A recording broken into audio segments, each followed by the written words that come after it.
د روژې په حالت کې د انزال یو څو ضروري مسایل درته بیان، ځکه یو خو ډیر ځوانان د دې پوښتنې کوي ورسره لاس و ګریوانې، یا هغه کسان چې نوی واده کړی وي یا څوک نوی له سفره راغلی وي، او بل طرف ته ځوانانو کې څه شرم و حیا دا موجود وي چې د داسې مسایلو پوښتنه مخامخ له علماو نسي کولی.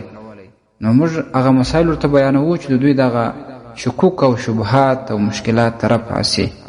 اوله مسله دا ده، په حالت د روژې کې د خپلې بیبي سره یا د پردۍ ښځې سره که څوک په شهوت باندې لاس ولګوي او مسه یې کړي او یا مچه ورنه واخلي یا په غیږ کې ونیسي یا حملې ورسره وي، ساعت ورسره تېروي، په داسې حالت کې څوک انزال سي نو روژه یې فاسده ده، قضا ورباندې لازمه ده، کفاره یې نسته.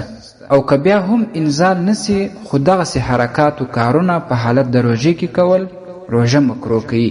نو په کار ده چې د روژه صفا او پاکه وساتل سي، په حالت د روژې کې د ورځې د دې کارونو څخه اجتناب وسي.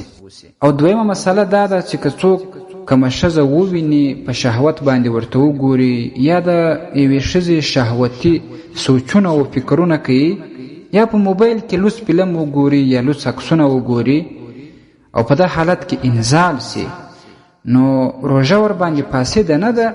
البته داسې حرکات و کارونه په حالت د روژې کې کول یا د ښځې شهوتي سوچونه او فکرونه کول یا په موبایل کې غلط شان کتل، که انسان ورسره انزال سي که نسي روژه ورباندې مکروه کیږي، ثواب ورباندې کمیږي. نو د داسې کارونو څخه اجتناب کول ضروري دي. او دریمه ضروري مسله دا ده چې که انسان په حالت د روژې کې په خوب کې انزال سي، احتلام ورته پیښ سي یا شیطان بازی ورسره وسي، نو په دې سره روژه نه فاسدېږي، روژه ورباندې نه ماتېږي. او څلورمه ضروري مسله دا ده چې که څوک د خپلې میرمنې سره مخامخ خبرې کوي یا د پردۍ ښځې سره او یا دا چې په موبایل کې خبرې ورسره کوي شهوتي خبرې، بیا د دې څخه انزال پیښ سي. نو د دې انزال دوه صورته دي.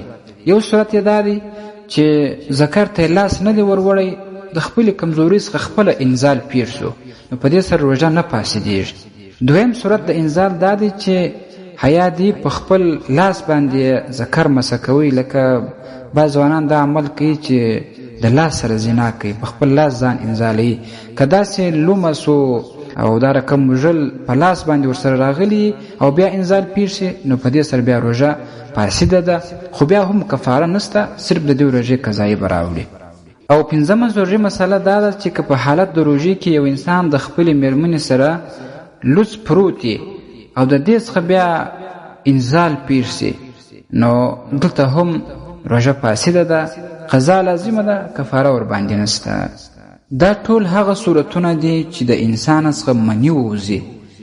دویمه خبره دا ده چې که د انسان څخه په دغه حالاتو کې مزي ووځي، مزي هغه سپینې اوبه دي چې د شهوت په وخت کې راوځي، نو په هغه اوبو وتلو سره روژه مکروه کیږي، البته فاسدېږي نه، ورباندې ماتېږي نه.